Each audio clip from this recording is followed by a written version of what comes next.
Quando os topógrafos da Idade Média chegavam aos limites do mundo conhecido, eles continuavam. Nos espaços vazios em seus mapas, eles punham criaturas fantásticas, inventadas por viajantes ou que faziam parte de lendas, monstros marinhos e dragões. Agora, quando mapeamos o universo, ficamos pensando em populações que talvez existam para preencher os espaços vazios em nossa compreensão.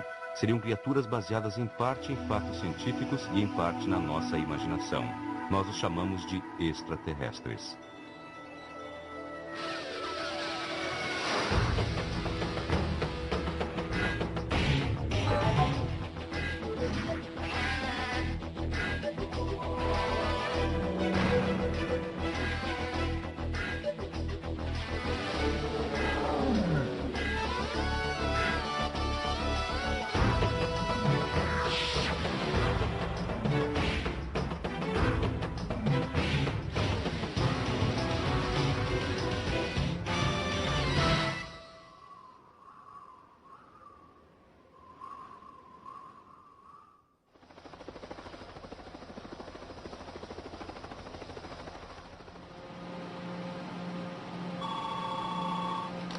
Esta é a doutora Jill Tarter, que tem um dos mais estranhos empregos do mundo. Ela procura civilizações alienígenas. Sou radioastrônoma e trabalho numa busca única, tentando ouvir sinais de rádio de civilizações distantes. Ela trabalha para o Instituto SETI, Busca de Inteligência Extraterrestre. Os pesquisadores vieram hoje ao Observatório Nacional de Radioastronomia em Green Bank, no estado da Virgínia Ocidental. A parte mais interessante do meu trabalho é quando consigo observar no telescópio diretamente. Na verdade, a maior parte das observações é feita nos nossos escritórios, em Mountain View. Trabalhamos com controle remoto e os operadores aqui do telescópio nos ajudam.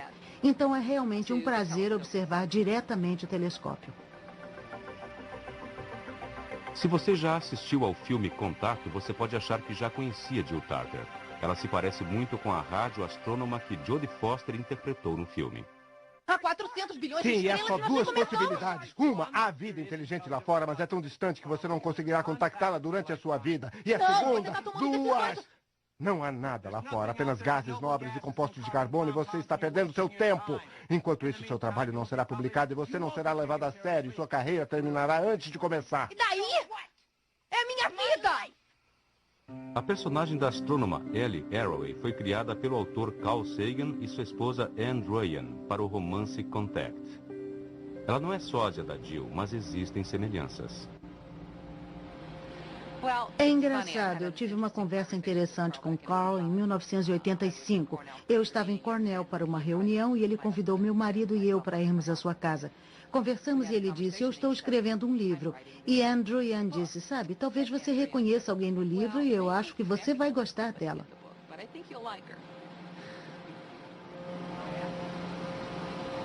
Como Ellie no filme, Jill Tarter é brilhante, impulsiva e um pouco possessiva. A culpa é minha, eu me torno um pouco obsessiva com esse tipo de trabalho. Tem que ter paixão ou você não se apega a ele. Após ter recebido o diploma de doutorado em astrofísica teórica, ela trabalhou em vários projetos SETI para a NASA e para a Universidade da Califórnia. Eu fui uma criança muito detalhista. Tive um pai que adorava astronomia. Eu caminhava pela praia à noite com meu pai e ele apontava as estrelas. Eu adorei aquela época. Eu cresci com os desenhos animados aos sábados pela manhã, do tipo Flash Gordon, programas de televisão aos sábados pela manhã. Para outras pessoas, as estrelas sempre foram sóis, mas para mim, não.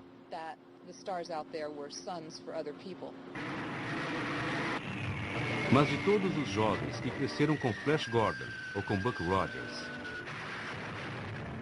ou vendo filmes mal feitos sobre criaturas de outros planetas, pouquíssimos continuaram realmente a procurar pessoas sob outros sóis. Para mim, funcionou. Havia um público fascinado pelo assunto, mas um governo que não era. Um senador criou um prêmio a quem encontrasse vida em outros mundos, Prêmio dos Enganadores, uma menção ao desperdício de dinheiro de impostos. A NASA tinha um programa 7 que recomeçou em 1989.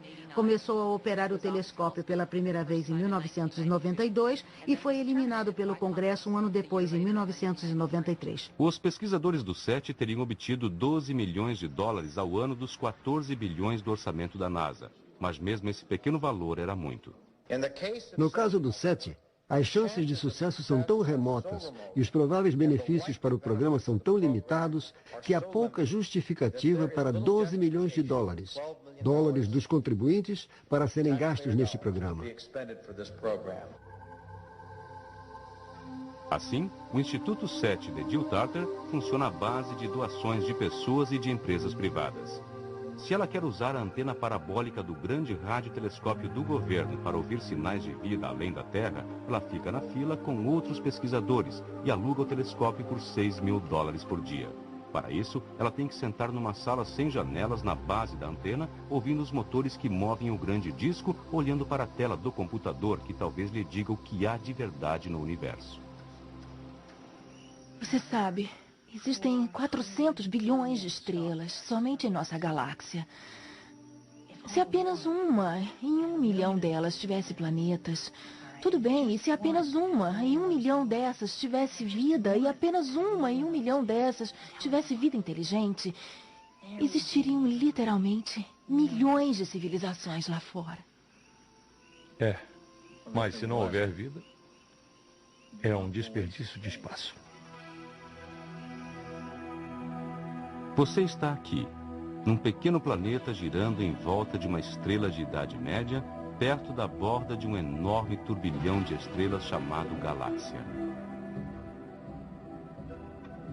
Olhe para cima.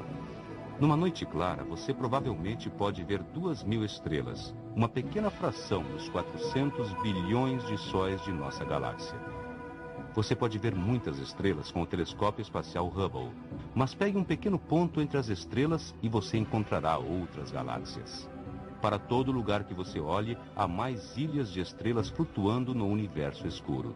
Existem provavelmente 50 bilhões de outras galáxias, cada uma com centenas de bilhões de sóis. Isso significa que há mais estrelas no universo visível do que há grãos de areia em todas as praias da Terra. E pensar que este é o único grão de areia onde alguma coisa interessante está acontecendo, onde a vida está acontecendo, onde a vida é inteligente. Isso nos faria tão incrivelmente especiais que os astrônomos não podem aceitar esse raciocínio. Em 1961, o astrônomo Frank Drake tentou estimar o número que existiria de civilizações com tecnologia avançada em nossa galáxia. E surgiu com a hipótese que agora é chamada de Equação Drake. Ela está em todos os livros do Instituto SET e aparece até em camisetas. Começa com o número de estrelas na galáxia, algo como 400 bilhões. Para que haja vida, você precisa de estrelas com planetas. Até 1995, nós não havíamos encontrado nenhuma. Os astrônomos começaram então a usar um novo equipamento que podia medir as menores oscilações de uma estrela com planetas.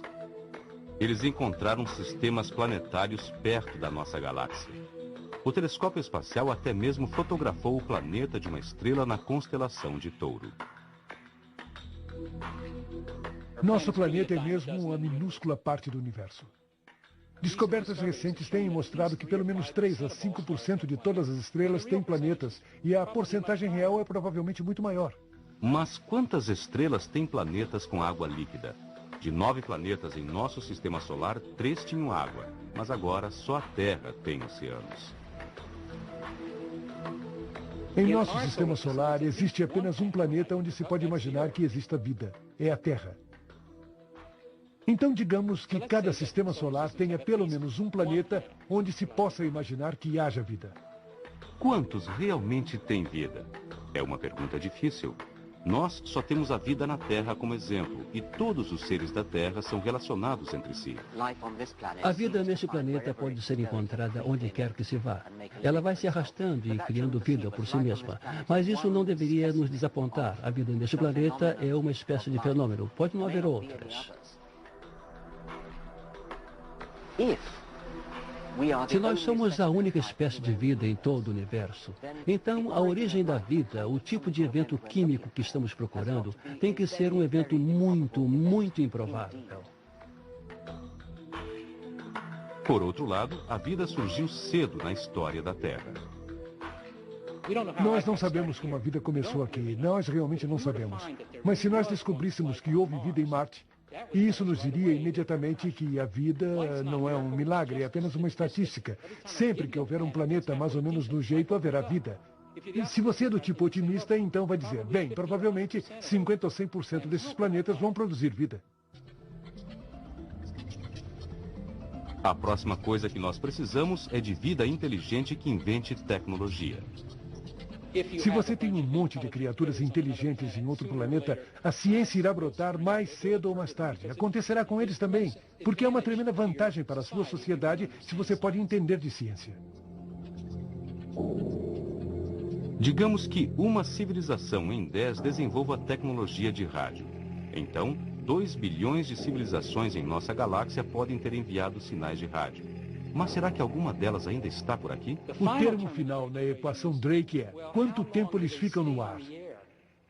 Em que fração de tempo eles fazem a transmissão? E isso realmente não é conhecido. A invenção da tecnologia do rádio e a invenção de armas de destruição em massa parecem estar intimamente relacionadas.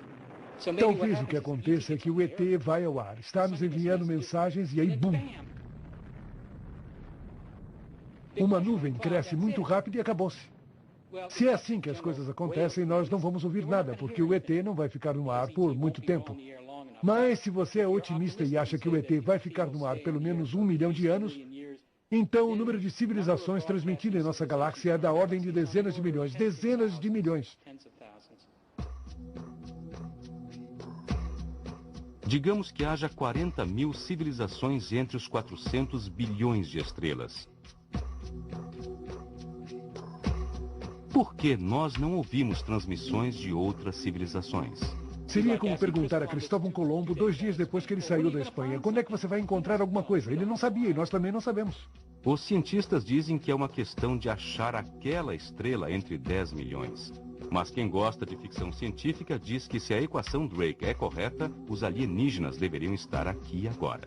É provável que nossos descendentes viajem de estrela para estrela mais lentamente do que a velocidade da luz, em grandes colônias de naves giratórias que levam gerações para chegar a outra estrela. Estabeleçam uma colônia e então passem gerações construindo suas indústrias, mais naves estelares e as enviando. Se isso vier a acontecer, os cálculos indicam que os nossos descendentes levariam 60 milhões de anos para preencher a galáxia. Isso parece muito tempo, mas é um piscar de olhos na história desta nossa vagarosa galáxia. A pergunta então é, por que eles ainda não chegaram aqui?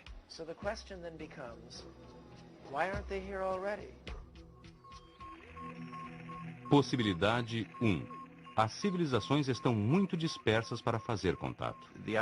Eu acho fascinante, assustadora e desencorajadora a ideia de por quanto tempo a vida inteligente pode ser mantida. E como é que nossa pequena partícula no espectro do tempo coincidirá com outra partícula de vida inteligente para que nós possamos nos encontrar. Possibilidade 2. Nenhuma outra civilização desenvolveu tecnologia. Nós podemos ir lá fora e encontrar muitos e muitos alienígenas, mas eles são golfinhos, são polvos, eles são estranhas criaturas aquáticas que nunca saem dos seus planetas. Nós nos encontraríamos e apertaríamos seus tentáculos com nossas mãos. Quem sabe haverá muitos outros seres com quem poderemos conversar. Mas ninguém iria nos agredir porque nós seríamos aqueles que têm naves estelares. Possibilidade 3. As outras civilizações têm tecnologia, mas não têm curiosidade quanto ao resto do universo. Nós podemos ir lá fora e encontrar um monte de chatos, civilizações velhas, mesquinhas, que precisam aprender um pouco como se divertir. Ou talvez os alienígenas saibam tudo sobre nós, mas querem nos manter em reserva. E se nós estamos sendo mantidos ignorantes sobre uma civilização lá de fora, por que eles adoram nossa arte? Eles adoram nossa televisão.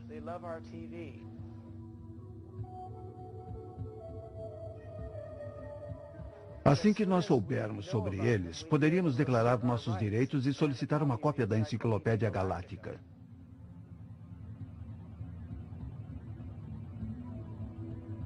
E podemos fazer um apelo formal. Se eles podem pegar as nossas ondas de rádio, eu faço um apelo formal agora, em nome da humanidade, pedindo entrada na Federação Galáctica.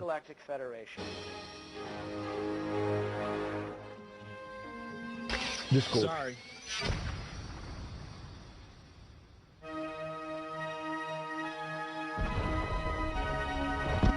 Bastou o cinema ser inventado para os alienígenas terem logo o papel principal. Hoje, imaginar extraterrestres é um jogo, um esporte e uma indústria. Oi, gente. Seria ótimo se vocês todos pudessem ajudar com as barbatanas e tudo. Os efeitos são melhores, os alienígenas mais elaborados e isso gera mais dinheiro do que nunca. 1, 2, 3.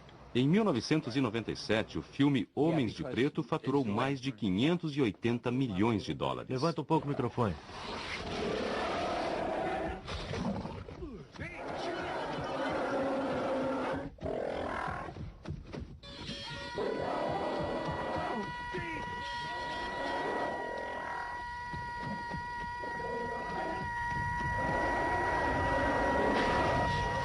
Hollywood é o centro do mundo para criações extraterrestres. Olhe para a câmera, não se mexa. Os alienígenas de Hollywood variam de bolhas a insetos. Ultimamente, nossas telas têm sido tomadas por um tipo particular de extraterrestre, uma criatura careca e cinza. Os alienígenas típicos eram pequenos seres verdes, talvez com 3 olhos, mas, na verdade, nas últimas décadas, os cinzas tomaram lugar na imaginação popular. Os cinzas foram popularizados pelo livro de Whitley Strieber chamado Comunhão, e desde então têm aparecido em filmes, jornais e na televisão. Por que essa forma de alienígena é tão popular? Talvez porque os cinzas são o que nós pensamos que seremos um dia. Eles são apenas uma projeção de nossos medos. Tem olhos grandes, cabeça grande, não tem cabelo. Não tem cabelo. Bom, isso é apenas uma projeção. Estamos perdendo nossos cabelos. Narizes pequenos. Nós não cheiramos tudo como antigamente. Bocas pequenas. Nós estamos perdendo nossa dentição. O que me deixa triste é a imagem que muitas pessoas têm dos alienígenas. Uma criatura em forma de cúpula grande, olhos negros e longas pontas nos dedos que estão nas capas de tantos livros e revistas. O comportamento deles é precisamente o mesmo dos duendes nos contos de fadas de Grimm. Nenhum dos episódios de OVNIs que eu tenha ouvido falar, se é que era verdade, descrevia o comportamento dos ETs como de adultos. E por que a safra atual de alienígenas malvados nos filmes se parece com répteis ou insetos? Há milhões de anos, quando nossos ancestrais eram menores e mais peludos e viviam em árvores, as cobras podiam subir nas árvores e comer nossos jovens. Por isso temos um medo natural de cobras, répteis e insetos. Hollywood sabe disso e os alienígenas maus tendem a ter uma aparência assim. Mas de volta ao nosso mundo real, um caçador de alienígenas não poderá adivinhar o aspecto de sua caça. Eu acho que não tenho muita poesia na minha alma. Só detectar o sinal já é um grande desafio para mim. E não me importa o aspecto deles. Eu não quero saber o que comem no café da manhã, se são verdes, azuis, lilazes ou quantos sexos têm. Saber que em algum outro lugar acontecimentos físicos e químicos criaram uma outra criatura sensível, com a habilidade de construir radiotelescópios, já é lucro suficiente para mim.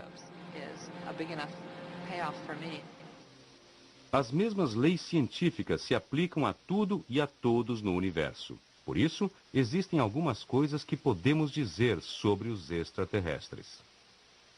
Acima de tudo, o que se pode dizer é eles provavelmente vão seguir a boa prática da engenharia. Presumimos que o ET crescerá num planeta que não é tão diferente da nossa própria Terra, porque ele precisa de água líquida, precisa das temperaturas certas e precisa do campo gravitacional correto. Tudo isso indica um planeta que não seja tão diferente da Terra. Algo equivalente ao nosso genes é uma necessidade. Isso não é nem mesmo uma adaptação, é o pré-requisito. Eu suspeito que devam ser digitais como o nosso DNA. Tem que ser muito, muito preciso e somente códigos digitais são tão precisos. Ele será multicelular. Precisa de pequenas células, mas a fim de fazer qualquer coisa interessante, precisa de muitas delas. Precisa de uma máquina complexa. Portanto, o ET não pode ser menor do que a cabeça de um alfinete, nem maior do que 20 elefantes juntos, já que existem problemas mecânicos, porque isso não funcionaria muito bem. Uma criatura muito pequena não seria muito inteligente. Não existiriam células suficientes para fazê-la muito inteligente. Isso diz alguma coisa sobre o tamanho.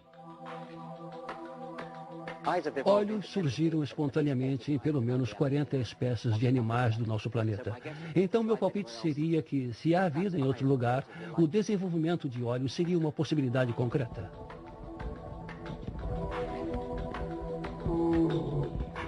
Membros, precisa deles para se mexer. Pode imaginar animais com rodas? Isso não funcionaria muito bem, a não ser que o planeta viesse com estradas prontas.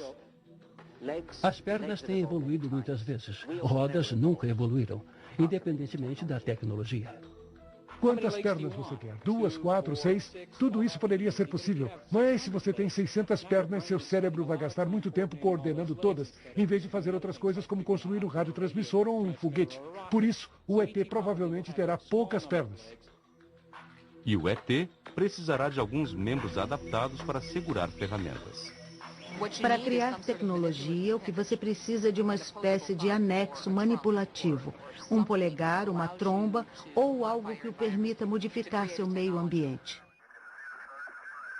Ele terá uma cabeça. Uma cabeça é uma coisa útil para abrigar o cérebro dele e colocar todos os órgãos sensitivos perto. Assim, o cérebro não terá que esperar para obter informações dos órgãos sensitivos. E se os alienígenas tiverem descoberto a chamada nanotecnologia, a habilidade de fazer máquinas microscópicas que podem ir dentro do seu corpo e dar a eles como resultado a imortalidade? Algumas pessoas acham que estaremos atingindo isso em apenas 20 anos. E se você pudesse apenas com seus pensamentos reconfigurar o seu corpo, ordená-lo a crescer guelras para poder mergulhar na água e ficar lá no fundo? Se essa tecnologia for possível, podemos pensar que os alienígenas podem reconfigurar-se à sua vontade. Os verdadeiros alienígenas estarão muito à nossa frente. Se puder entendê-los, eles dirão coisas interessantes, como enfrentar a vida, qual a cura para a morte e algumas leis da física. Na verdade, o alienígena mais inteligente não é aquele retratado no cinema, mas o que aparece na ficção científica como a nuvem negra de Fred Hoyle, uma nuvem de plasma animada. Era muito diferente dos humanos que têm 2 mãos e 2 pernas.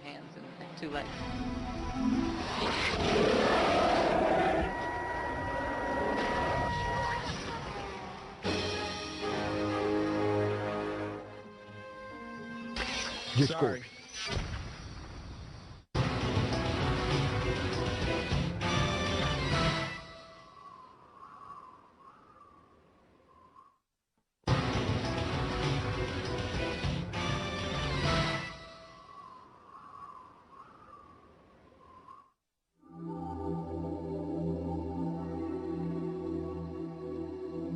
Você deve estar surpreso ao saber que encontramos vida em outro planeta.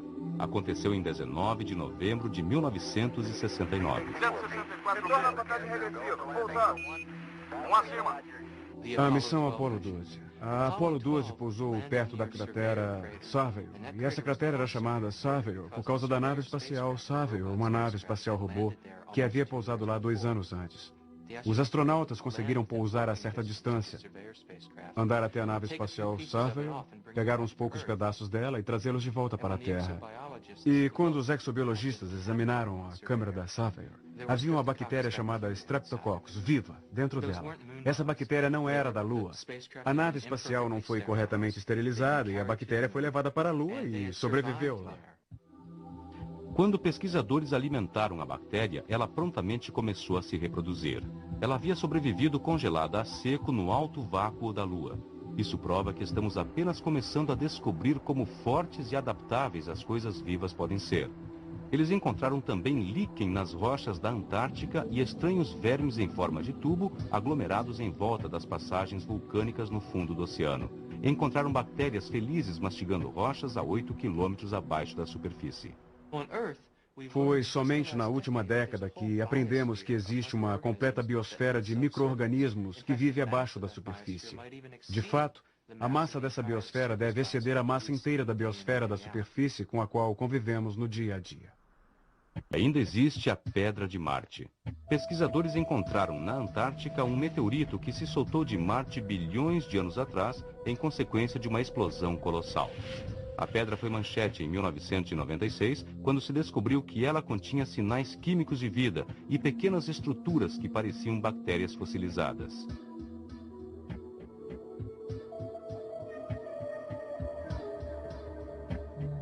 O debate sobre a Pedra de Marte continuou quando a sonda Pathfinder pousou no planeta vermelho. O pequeno rover rolou sobre algumas pedras e se descobriu que elas haviam estado um dia debaixo d'água. Toda essa planície já esteve coberta por um mar do tamanho dos grandes lagos americanos. Debaixo dessa superfície empoeirada e enferrujada, ainda pode haver água e algumas espécies de micróbios. Talvez não sejam muito inteligentes, porque vivendo lá debaixo do solo devem ser muito pequenos. Pequenos o bastante para pedir carona às pedras viajando entre a Terra e Marte. Esses dois mundos têm trocado pedras por 4 bilhões de anos e mais cedo ou mais tarde é provável que alguém tenha sorte. E então você tem que perguntar se a vida surgiu na Terra na mesma época em que Marte tinha água líquida fluindo em sua superfície, e parece ser o caso. É possível que a vida da Terra tenha colonizado Marte? Poderia também ter acontecido o oposto. As probabilidades indicam que nossos ancestrais podem ter tido origem em Marte e tenham sido trazidos para cá por meteoritos marcianos, para um local onde o meio ambiente permaneceria estável por muito mais tempo. Nesse caso, talvez sejamos os próprios extraterrestres que estamos procurando. Agora, a NASA está estudando um outro mundo que contém água em nosso sistema solar. Europa. Uma lua que parece uma bola quebrada de bilhar circulando o planeta Júpiter. A sonda espacial Galileu enviou de volta fotos das rachaduras e sulcos na sua superfície gelada, que podem ter sido causadas por aquecimento de água líquida no subsolo. Europa pode ser o local mais hospitaleiro para a vida em nosso sistema solar. Europa pode ter outro oceano do nosso sistema solar. E o volume desse oceano é provavelmente quase o mesmo do volume do oceano na Terra. Pode haver vida que talvez tenha precisado de bilhões de anos para evoluir. Bom, existe alguma vida inteligente em nossos próprios oceanos. Pense nos golfinhos, nas baleias, e o que dizer dos polvos e das lulas. Mas eles não fabricam ferramentas, não constroem radiotransmissores. Porém, é concebível que exista vida inteligente nesses mares escuros de Europa.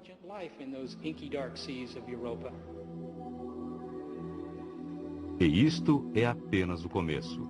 Existem todos esses mundos recém-descobertos lá fora.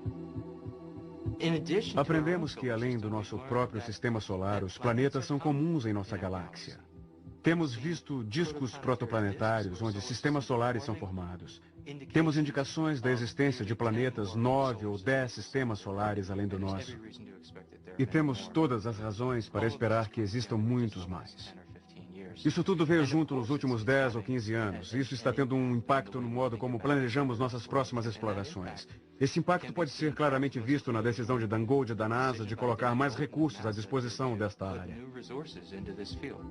Uma coisa que a NASA não está fazendo é participar da busca de inteligência extraterrestre por rádio. Ninguém na agência espacial quer desafiar a fúria das comissões de orçamento do Congresso. Imagine que somos alienígenas de um mundo próximo. Poderíamos reconhecer que há vida na Terra? É uma pergunta fundamental. E como se faz para encontrar uma civilização alienígena? Como faria um alienígena para nos encontrar? A observação visual não funcionaria muito bem. Detectar vida procurando estruturas de engenharia, coisas que construímos e que parecem artificiais, é realmente confiar na sorte. Olhando para todas as fotografias que foram tiradas do ônibus espacial, a maioria não mostra evidência de nossa engenharia, da nossa presença nesse planeta.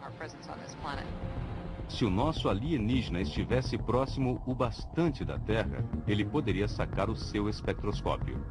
Então, tudo que você tem que fazer é analisar a luz que é refletida da Terra e encontrará a assinatura espectral, os sinais indicadores de coisas como metano e oxigênio. A maior parte do oxigênio que existe na atmosfera foi emitida por algas azuis esverdeadas. E isso diria que aqui existem algas. A maior parte do metano foi emitida pelo que é chamado de flatulência bovina e flatulência suína. Assim fica sabendo que poderia encontrar porcos no espaço. E você poderia identificar do mesmo modo gases que se desprendem da superfície de lagoas. Mas isso ainda fica muito longe de determinar a existência de uma civilização tecnológica. De qualquer modo, esse tipo de análise atmosférica é impossível a distâncias interestelares. Mas há um outro modo de checar uma estrela, através das ondas de rádio. A maneira mais rápida de nos encontrar seria apontando um radiotelescópio na nossa direção. Um alienígena poderia pegar instantaneamente uma tempestade de sinais de televisão, rádio ou radar. Isso só funcionaria se você estivesse relativamente próximo, pois nossas primeiras transmissões mais poderosas estão agora a 40 ou 50 anos-luz da Terra. Você teria que estar dentro dessa distância, sintonizar um receptor de rádio de TV, pegar uma novela ou o jornal da TV, coisas assim. Mas você poderia detectar vida na Terra do outro lado da galáxia se tivesse um telescópio de tamanho razoável. Sinais que enviamos para o espaço nos anos 60 estão chegando agora à estrela Arcturus, que fica bem próxima da Terra. O que é isso, Buffalo Bob? Se existe algum radiotelescópio lá, um boneco sardento de madeira está anunciando que existe vida inteligente na Terra. Tudo bem, meninos e meninas?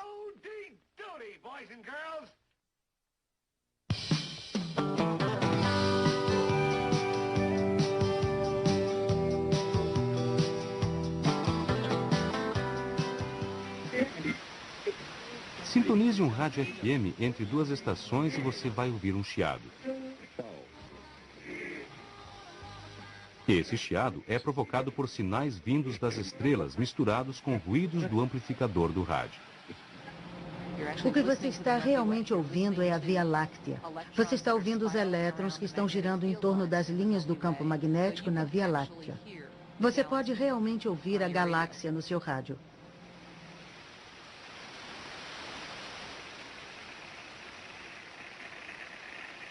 Existem muitos chiados interestelares em rádios na cidade de Green Bank, na Virgínia Ocidental.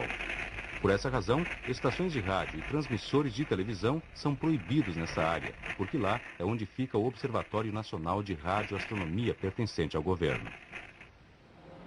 Construíram um radiotelescópio neste vale que é cercado por montanhas para ajudar na proteção contra transmissores que estão sendo usados com outro propósito.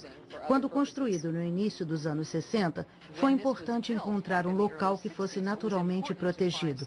E de fato foi ordenado por lei que esta seria uma zona de silêncio de rádio, onde não poderia haver transmissores em atividade, num raio de 80 quilômetros no observatório.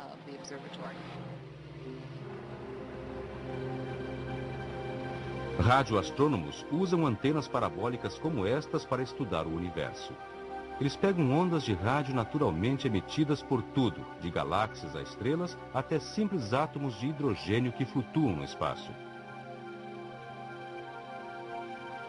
Foi assim que descobriram pulsares e quasares e mapearam a superfície de Vênus.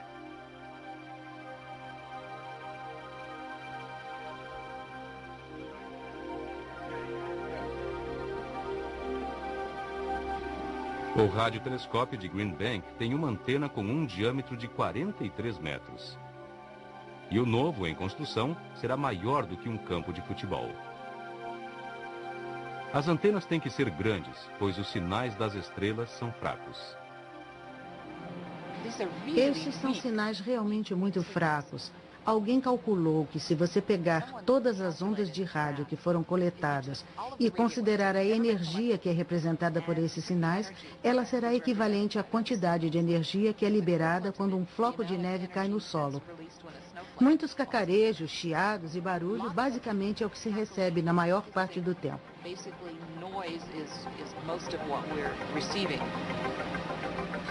Todos entenderam? Sim, continue. Quando o Instituto SETI tem uma chance de usar o telescópio, a primeira coisa a fazer é montar um receptor de 1 tonelada no ponto focal do disco. Para minimizar o ruído dos equipamentos eletrônicos, o aparelho é resfriado com hélio líquido a uma temperatura de 5 graus acima do zero absoluto.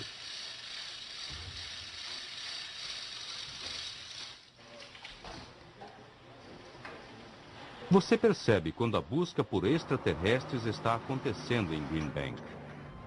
Há uma van blindada cheia de processadores de sinais e computadores ligados à parte de trás do telescópio.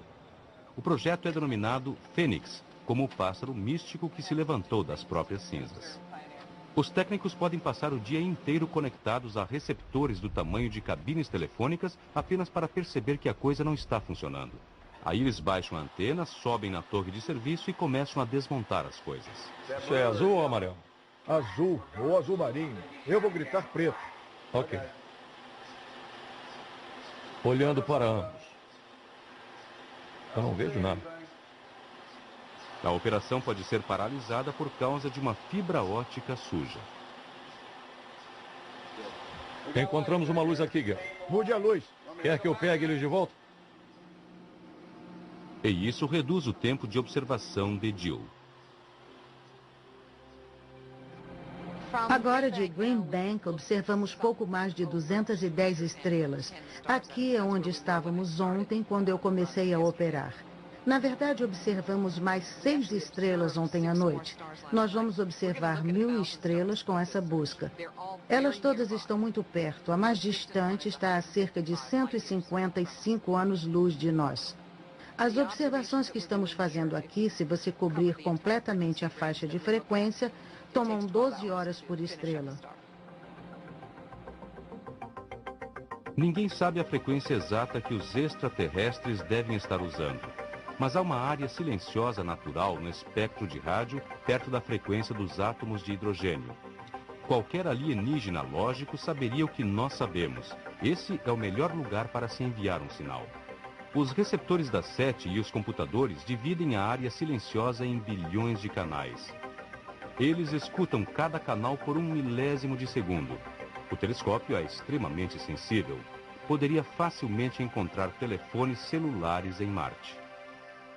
São apenas uns poucos fótons que sacodem uns pares de elétrons num transmissor e são amplificados imensamente.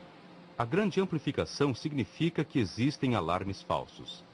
Quando observando com uma antena simples, há uma chance em 30 de que um barulho casual no equipamento possa aparecer como um sinal. Acabamos de pegar um desses 1 em 30. O que aconteceu é que um sinal foi detectado. Quando o telescópio foi desviado da suposta fonte, o equipamento não indicou a queda do sinal. E quando voltamos à posição, eu não vi o sinal novamente.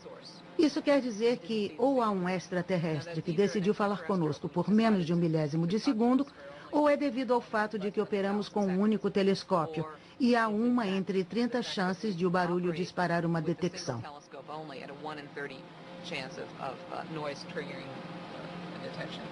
O operador pode observar o processo de uma busca na tela, mas os computadores fazem muito do trabalho, monitorando 28 milhões de canais por vez.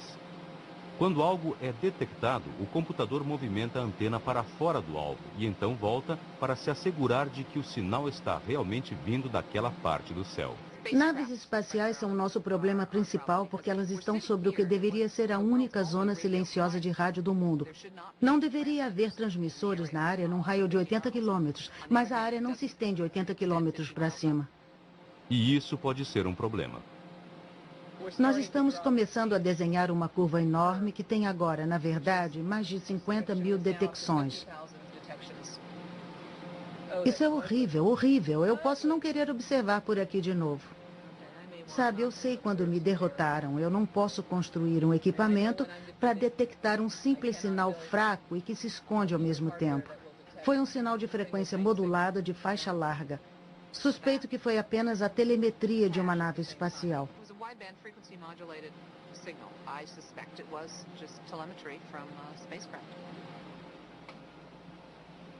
O equipamento dela procura sinais artificiais e os encontra. Ele detecta a tecnologia muito bem. Infelizmente, é a nossa até agora.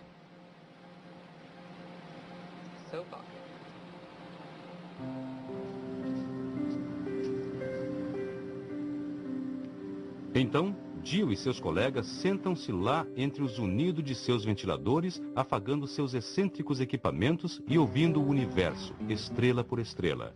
Engenheiro elétrico e músico amador, Paul Schuck acha que a busca da inteligência extraterrestre é muito importante para ser deixada para os especialistas. Vem lá para baixo para a faixa base, daí sai da antena. Ele ouve a Liga 7, uma organização de astrônomos radioamadores que usam as antenas parabólicas de suas casas para varrer o céu.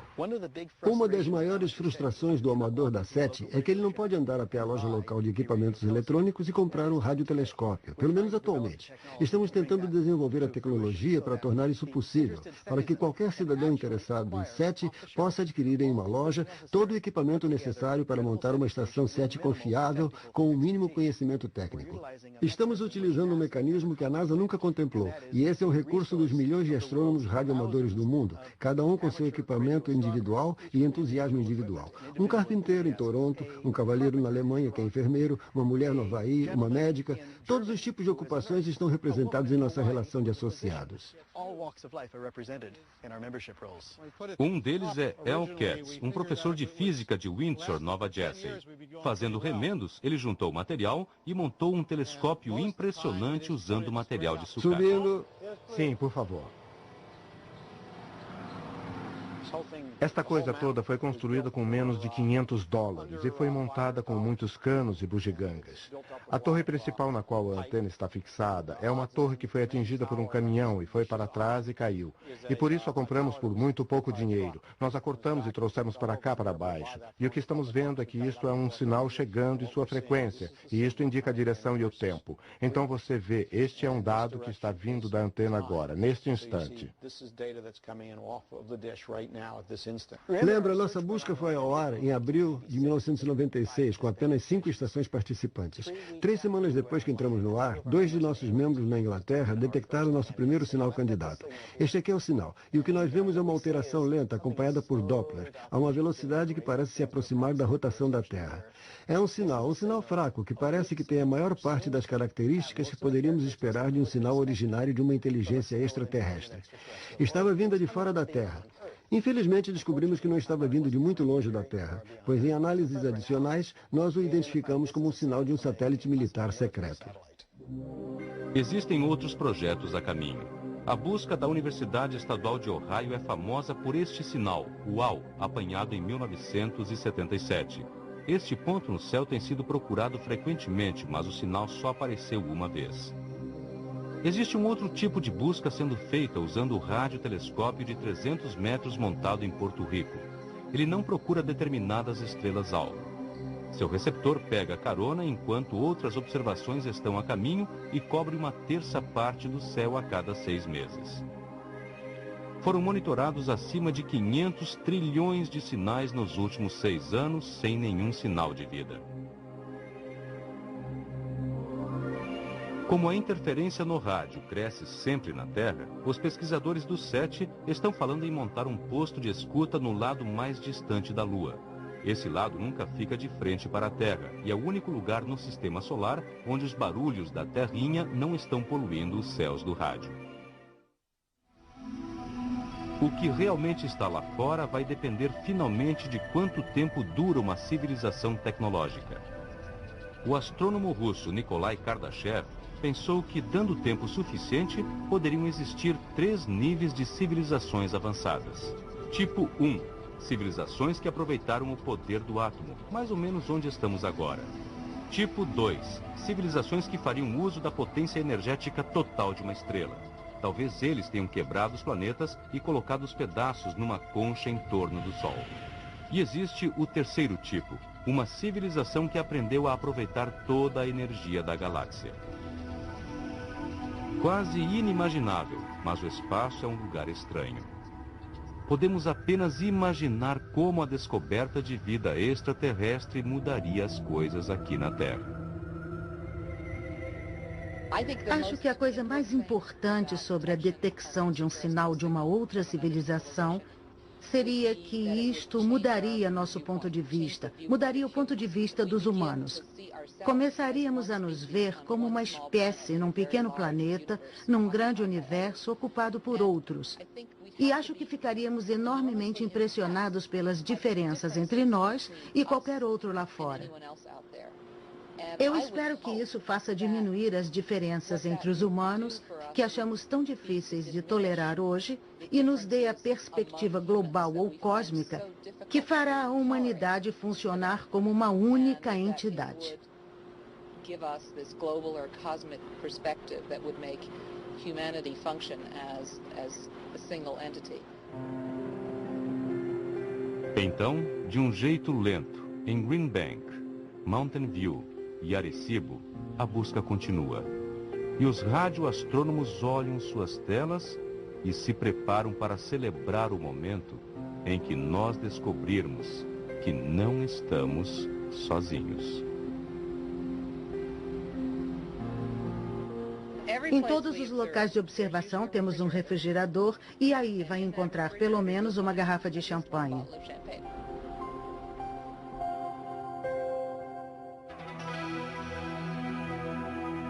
Fique ligado. Vem aí no Discovery na Escola perguntas sobre o que foi visto, atividades e recursos adicionais.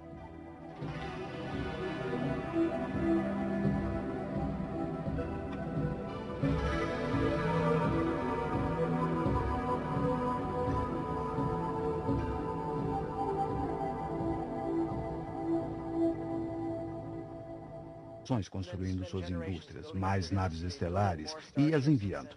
Se isso vier a acontecer, os cálculos indicam que os nossos descendentes levariam 60 milhões de anos para preencher a galáxia.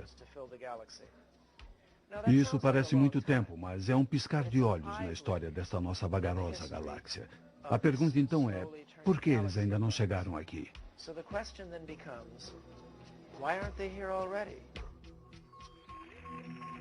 Possibilidade 1. As civilizações estão muito dispersas para fazer contato. Eu acho fascinante, assustadora e desencorajadora a ideia de por quanto tempo a vida inteligente pode ser mantida.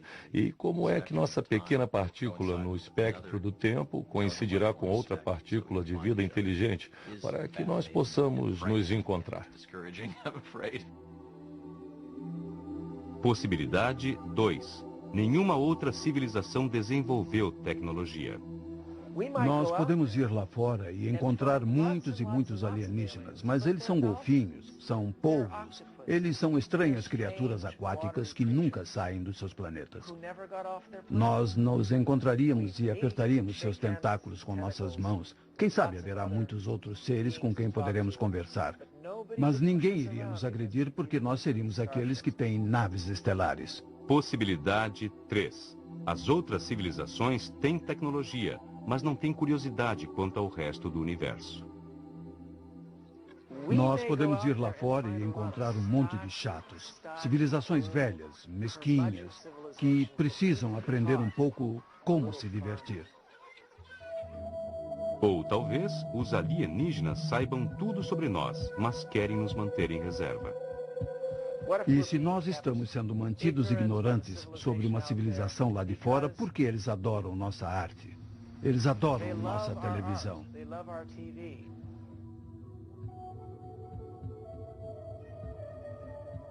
Assim que nós soubermos sobre eles, poderíamos declarar nossos direitos e solicitar uma cópia da Enciclopédia Galáctica.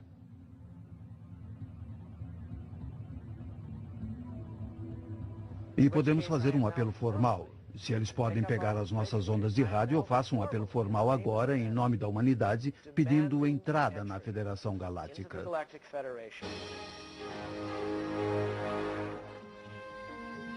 Desculpe.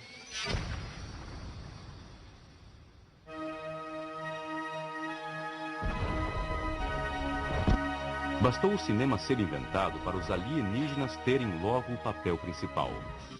Hoje, imaginar extraterrestres é um jogo, um esporte e uma indústria. Oi, gente. Seria ótimo se vocês todos pudessem... Esses sinais, ela será equivalente à quantidade de energia que é liberada quando um floco de neve cai no solo. Muitos cacarejos, chiados e barulho basicamente é o que se recebe na maior parte do tempo.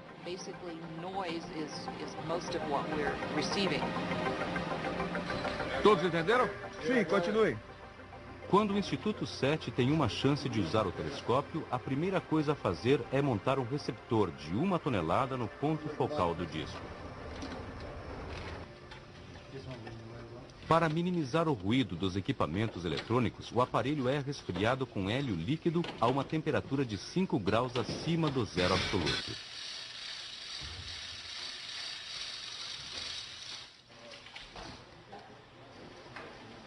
Você percebe quando a busca por extraterrestres está acontecendo em Green Bank. Há uma van blindada cheia de processadores de sinais e computadores ligados à parte de trás do telescópio. O projeto é denominado Fênix, como o pássaro místico que se levantou das próprias cinzas. Os técnicos podem passar o dia inteiro conectados a receptores do tamanho de cabines telefônicas apenas para perceber que a coisa não está funcionando. Aí eles baixam a antena, sobem na torre de serviço e começam a desmontar as coisas. Isso é azul ou amarelo? Azul ou azul marinho. Eu vou gritar preto. Ok. Olhando para ambos. Eu não vejo nada. A operação pode ser paralisada por causa de uma fibra ótica suja. Encontramos uma luz aqui, Gary. Mude a luz. Quer que eu pegue eles de volta? E isso reduz o tempo de observação de Jill. Agora de Green Bank, observamos pouco mais de 210 estrelas. Aqui é onde estávamos ontem, quando eu comecei a operar. Na verdade, observamos mais 6 estrelas ontem à noite. Nós vamos observar 1000 estrelas com essa busca. Elas todas estão muito perto. A mais distante está a cerca de 155 anos-luz de nós. As observações que estamos fazendo aqui, se você cobrir completamente a faixa de frequência, tomam 12 horas por estrela. Ninguém sabe a frequência exata que os extraterrestres devem estar usando. Mas há uma área silenciosa natural no espectro de rádio perto da frequência dos átomos de hidrogênio. Qualquer alienígena lógico saberia o que nós sabemos. Esse é o melhor lugar para se enviar um sinal. Os receptores da SETI e os computadores dividem a área silenciosa em bilhões de canais. Eles escutam cada canal por 1 milésimo de segundo. O telescópio é extremamente sensível. Poderia facilmente encontrar telefone. É uma pergunta fundamental. E como se faz para encontrar uma civilização alienígena? Como faria um alienígena para nos encontrar? A observação visual não funcionaria muito bem. Detectar vida procurando estruturas de engenharia, coisas que construímos e que parecem artificiais, é realmente confiar na sorte. Olhando para todas as fotografias que foram tiradas do ônibus espacial, a maioria não mostra evidência de nossa engenharia, da nossa presença nesse planeta. Se o nosso alienígena estivesse próximo o bastante da Terra, ele poderia sacar o seu espectroscópio. Então, tudo que você tem que fazer é analisar a luz que é refletida da Terra e encontrará a assinatura espectral, os sinais indicadores de coisas como metano e oxigênio. A maior parte do oxigênio que existe na atmosfera foi emitida por algas azuis esverdeadas, e isso diria que aqui existem algas. A maior parte do metano foi emitida pelo que é chamado de flatulência bovina e flatulência suína. Assim fica sabendo que poderia encontrar porcos no espaço. E você poderia identificar do mesmo modo gases que se desprendem da superfície de lagoas. Mas isso ainda fica muito longe de determinar a existência de uma civilização tecnológica. De qualquer modo, esse tipo de análise atmosférica é impossível a distâncias interestelares. Mas há um outro modo de checar uma estrela, através das ondas de rádio. A maneira mais rápida de nos encontrar seria apontando um radiotelescópio na nossa direção. Um alienígena poderia pegar instantaneamente uma tempestade de sinais de televisão, rádio ou radar. Isso só funcionaria se você estivesse relativamente próximo, pois nossas primeiras transmissões mais poderosas estão agora a 40 ou 50 anos-luz da Terra. Você teria que estar dentro dessa distância, sintonizar um receptor de rádio de TV, pegar uma novela ou o jornal da TV, coisas assim. Mas você poderia detectar vida na Terra do outro lado da galáxia se tivesse um telescópio de tamanho razoável. Sinais que enviamos para o espaço nos anos 60 estão chegando agora à estrela Arcturus, que fica bem próxima da Terra. O que é isso, Buffalo Bob? Se existe algum radiotelescópio lá, um boneco sardento de madeira está anunciando que existe vida inteligente na Terra. Tudo bem, meninos e meninas? Howdy, boys and girls.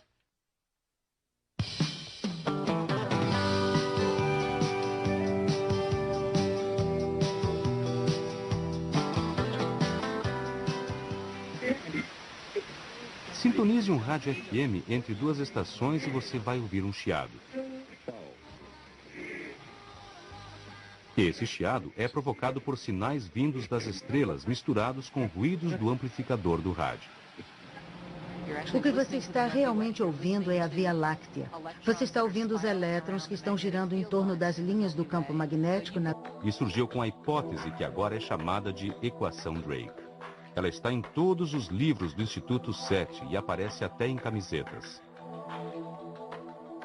Começa com o número de estrelas na galáxia, algo como 400 bilhões. Para que haja vida, você precisa de estrelas com planetas. Até 1995, nós não havíamos encontrado nenhuma. Os astrônomos começaram então a usar um novo equipamento que podia medir as menores oscilações de uma estrela com planetas. Eles encontraram sistemas planetários perto da nossa galáxia. O telescópio espacial até mesmo fotografou o planeta de uma estrela na constelação de Touro. Nosso planeta é mesmo uma minúscula parte do universo. Descobertas recentes têm mostrado que pelo menos 3 a 5% de todas as estrelas têm planetas, e a porcentagem real é provavelmente muito maior. Mas quantas estrelas têm planetas com água líquida? De 9 planetas em nosso sistema solar, 3 tinham água, mas agora só a Terra tem oceanos. Em nosso sistema solar, existe apenas um planeta onde se pode imaginar que exista vida. É a Terra. Então, digamos que cada sistema solar tenha pelo menos um planeta onde se possa imaginar que haja vida. Quantos realmente têm vida? É uma pergunta difícil. Nós só temos a vida na Terra como exemplo, e todos os seres da Terra são relacionados entre si. A vida neste planeta pode ser encontrada onde quer que se vá. Ela vai se arrastando e criando vida por si mesma. Mas isso não deveria nos desapontar. A vida neste planeta é uma espécie de fenômeno. Pode não haver outras. Se nós somos a única espécie de vida em todo o universo, então a origem da vida, o tipo de evento químico que estamos procurando, tem que ser um evento muito, muito improvável. Por outro lado, a vida surgiu cedo na história da Terra. Nós não sabemos como a vida começou aqui. Nós realmente não sabemos. Mas se nós descobríssemos que houve vida em Marte, isso nos diria imediatamente que a vida não é um milagre, é apenas uma estatística. Sempre que houver um planeta mais ou menos do jeito, haverá vida. E se você é do tipo otimista, então vai dizer, bem, provavelmente 50 ou 100% desses planetas vão produzir vida. A próxima coisa que nós precisamos é de vida inteligente que invente tecnologia. Se você tem um monte de criaturas inteligentes em outro planeta, a ciência irá brotar mais cedo ou mais tarde. Acontecerá com eles também, porque é uma tremenda vantagem para a sua sociedade se você pode entender de ciência. Digamos que uma civilização em 10 desenvolva a tecnologia de rádio. Então, 2 bilhões tinha sinais químicos de vida e pequenas estruturas que pareciam bactérias fossilizadas.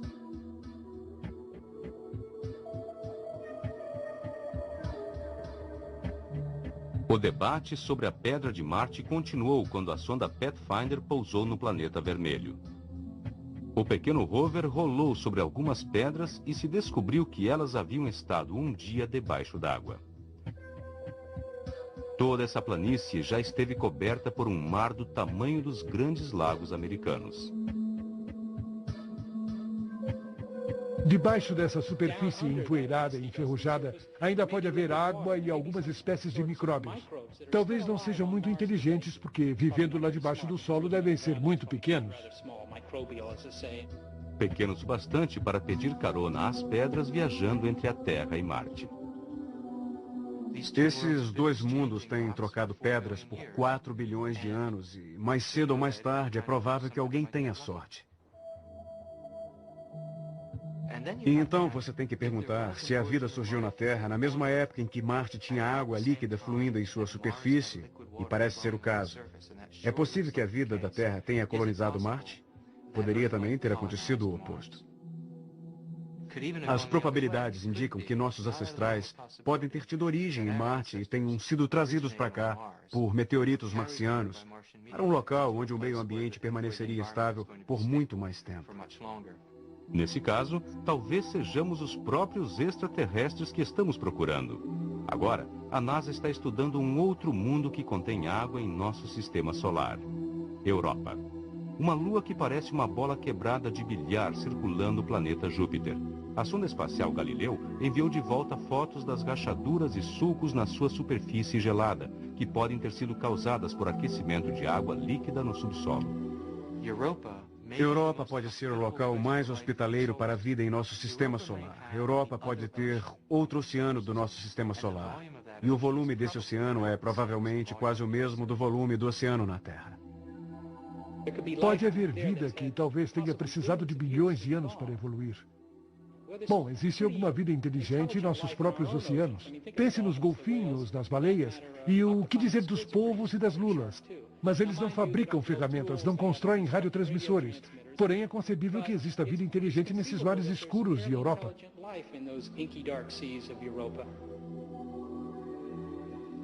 E isto é apenas o começo. Existem todos esses mundos recém-descobertos lá fora. Aprendemos que, além do nosso próprio sistema solar, os planetas são comuns em nossa galáxia. Temos visto discos protoplanetários onde sistemas solares são formados. Agora de Green Bank, observamos pouco mais de 210 estrelas. Aqui é onde estávamos ontem, quando eu comecei a operar. Na verdade, observamos mais 6 estrelas ontem à noite. Nós vamos observar 1000 estrelas com essa busca. Elas todas estão muito perto. A mais distante está a cerca de 155 anos-luz de nós. As observações que estamos fazendo aqui, se você cobrir completamente a faixa de frequência, tomam 12 horas por estrela. Ninguém sabe a frequência exata que os extraterrestres devem estar usando. Mas há uma área silenciosa natural no espectro de rádio perto da frequência dos átomos de hidrogênio. Qualquer alienígena lógico saberia o que nós sabemos. Esse é o melhor lugar para se enviar um sinal. Os receptores da SETI e os computadores dividem a área silenciosa em bilhões de canais. Eles escutam cada canal por 1 milésimo de segundo. O telescópio é extremamente sensível. Poderia facilmente encontrar telefones celulares em Marte. São apenas uns poucos fótons que sacodem uns pares de elétrons num transmissor e são amplificados imensamente. A grande amplificação significa que existem alarmes falsos. Quando observando com uma antena simples, há uma chance em 30 de que um barulho casual no equipamento possa aparecer como um sinal. Acabamos de pegar um desses 1 em 30.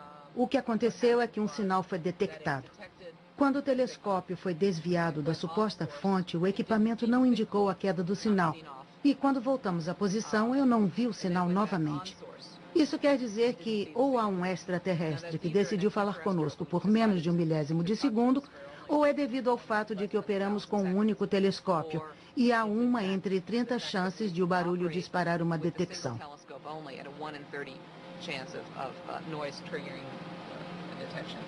O operador pode observar o processo de uma busca na tela, mas os computadores fazem muito do trabalho monitorando 28 milhões de canais por vez. Quando algo é detectado, o computador movimenta a antena para fora do alvo e então volta para se assegurar de que o sinal está realmente vindo daquela parte do céu. Naves espaciais são o nosso problema principal porque elas estão sobre o que deveria ser a única zona silenciosa de rádio do mundo. Não deveria haver transmissores na área num raio de 80 quilômetros, mas a área não se estende 80 quilômetros para cima. E isso pode ser um problema. Nós estamos começando a desenhar uma curva enorme que tem agora, na verdade, mais de 50 mil detecções. Isso é horrível, horrível. Eu posso não querer observar por aqui de novo. Sabe, eu sei quando me derrotaram. Eu não posso... Ondas de rádio. A maneira mais rápida de nos encontrar seria apontando um radiotelescópio na nossa direção. Um alienígena poderia pegar instantaneamente uma tempestade de sinais de televisão, rádio ou radar. Isso só funcionaria se você estivesse relativamente próximo, pois nossas primeiras transmissões mais poderosas estão agora a 40 ou 50 anos-luz da Terra. Você teria que estar dentro dessa distância, sintonizar um receptor de rádio de TV, pegar uma novela ou um jornal da TV, coisas assim. Mas você poderia detectar vida na Terra do outro lado da galáxia se tivesse um telescópio de tamanho razoável. Sinais que enviamos para o espaço nos anos 60 estão chegando agora à estrela Arcturus, que fica bem próxima da Terra. O que é isso, Buffalo Bob? Se existe algum radiotelescópio lá, um boneco sardento de madeira está anunciando que existe vida inteligente na Terra. Tudo bem, meninos e meninas? Howdy, boys and girls.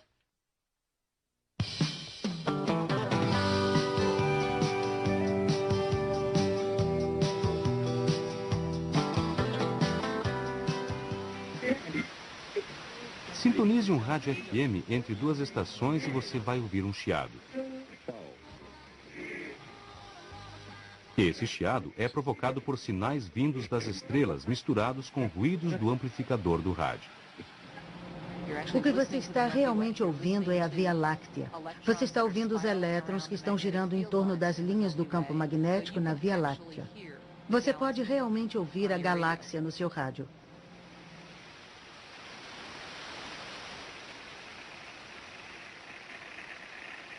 Existem muitos chiados interestelares em rádios na cidade de Green Bank, na Virgínia Ocidental. Por essa razão, estações de rádio e transmissores de televisão são proibidos nessa área, porque lá é onde fica o Observatório Nacional de Radioastronomia pertencente ao governo. Construíram um radiotelescópio neste vale que é cercado por montanhas para ajudar na proteção contra transmissores que estão sendo usados com outro propósito. Quando construído no início dos anos 60, foi importante encontrar um local que fosse naturalmente protegido. E de fato foi ordenado por lei que esta seria uma zona de silêncio de rádio, onde não poderia haver transmissores em atividade, num raio de 80 quilômetros no observatório.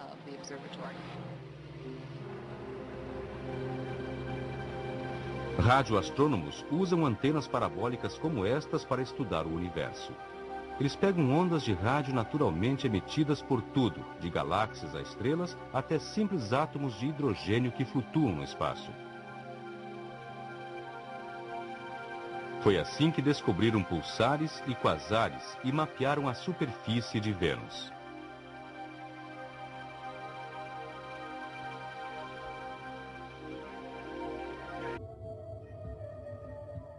Assim que nós soubermos sobre eles, poderíamos declarar nossos direitos e solicitar uma cópia da Enciclopédia Galáctica.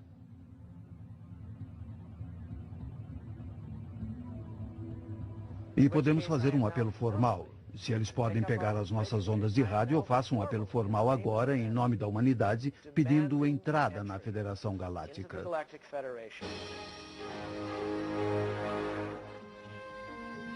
Desculpe.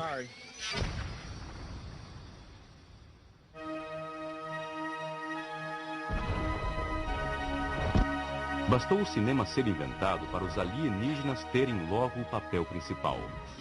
Hoje, imaginar extraterrestres é um jogo, um esporte e uma indústria. Oi, gente, seria ótimo se vocês todos pudessem ajudar com as barbatanas e tudo. Os efeitos são melhores, os alienígenas mais elaborados e isso gera mais dinheiro do que nunca. 1, 2, 3.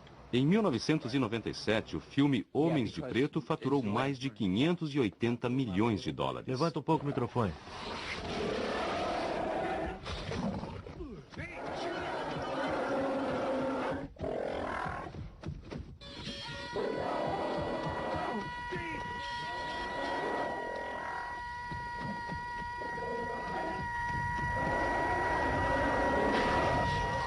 Hollywood é o centro do mundo para criações extraterrestres.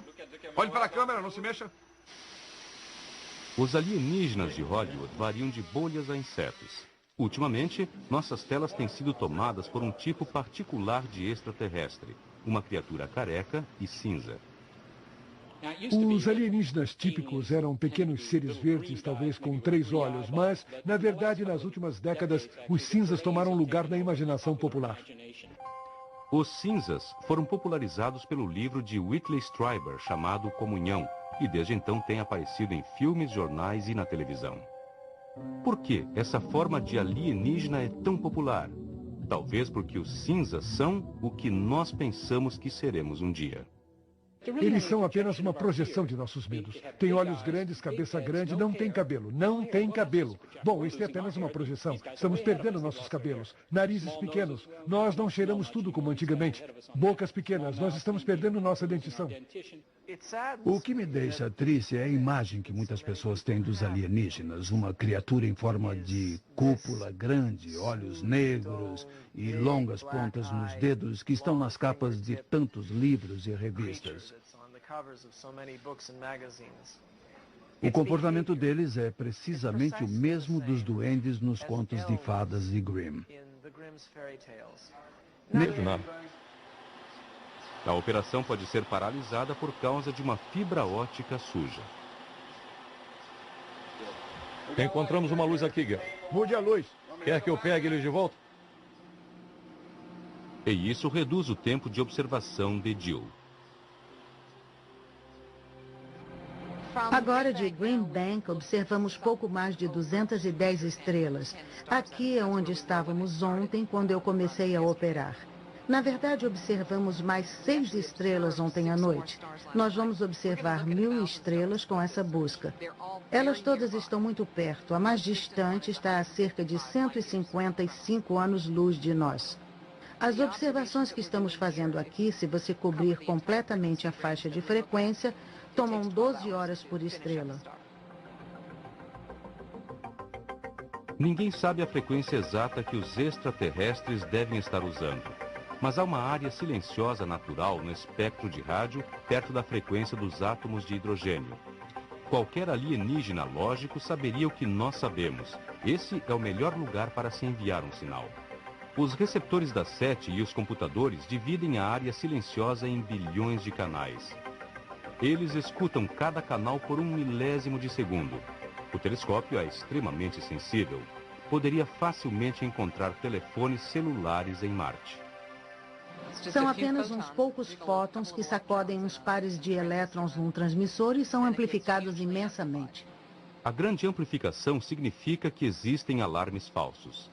Quando observando com uma antena simples, há uma chance em 30 de que um barulho casual no equipamento possa aparecer como um sinal. Acabamos de pegar um desses 1 em 30. O que aconteceu é que um sinal foi detectado. Quando o telescópio foi desviado da suposta fonte, o equipamento não indicou a queda do sinal. E quando voltamos à posição, eu não vi o sinal novamente.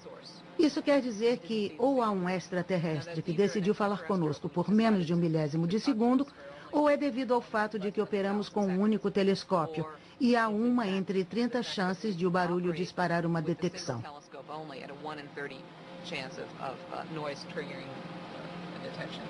O operador pode observar o processo de uma busca na tela, mas os computadores fazem muito do trabalho, monitorando 28 milhões de canais por vez.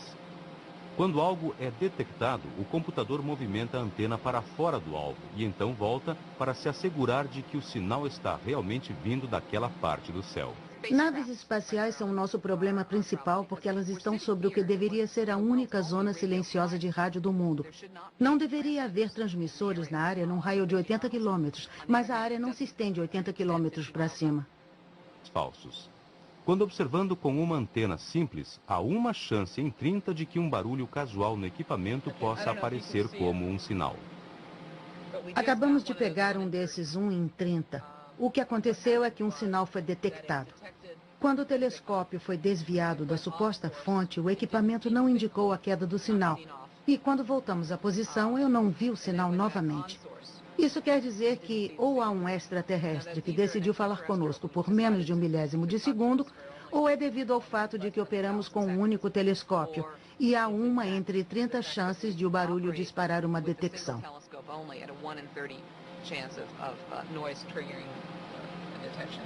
O operador pode observar o processo de uma busca na tela, mas os computadores fazem muito do trabalho, monitorando 28 milhões de canais por vez. Quando algo é detectado, o computador movimenta a antena para fora do alvo e então volta para se assegurar de que o sinal está realmente vindo daquela parte do céu. Naves espaciais são o nosso problema principal porque elas estão sobre o que deveria ser a única zona silenciosa de rádio do mundo. Não deveria haver transmissores na área num raio de 80 quilômetros, mas a área não se estende 80 quilômetros para cima. E isso pode ser um problema. Nós estamos começando a desenhar uma curva enorme que tem agora, na verdade, mais de 50 mil detecções. Isso é horrível, horrível. Eu posso não querer observar por aqui de novo. Sabe, eu sei quando me derrotaram. Eu não posso construir um equipamento para detectar um simples sinal fraco e que se esconde ao mesmo tempo. Foi um sinal de frequência modulada de faixa larga. Suspeito que foi apenas a telemetria de uma nave espacial.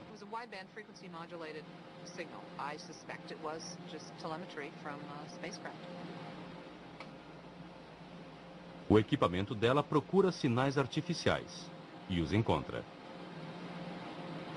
Ele detecta tecnologia muito bem. Infelizmente, é a nossa até agora.